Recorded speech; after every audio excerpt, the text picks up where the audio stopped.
Now recognizes Mr. Campbell for 1 minute to close. Thank you, Mr. Chairman. In that 1 minute, 4 brief points. Both Mr. Etheridge and Mr. Scott mentioned blame, and that we were blaming. You actually spent over 4 minutes of your talk blaming Republicans for the deficit, but Ms. Lummis here pointed out that we think we are all to blame for that deficit. So I'm afraid you have the blame on the wrong.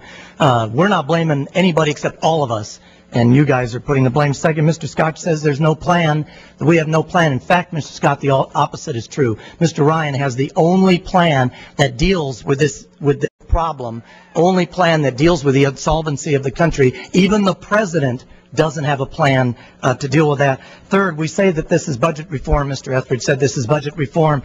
And even if you accept the gimmicks and all that create that $100 billion surplus in that number, that's nothing compared to the problem that's on the board. We need to solve the problem that's on the board first before we deal anything.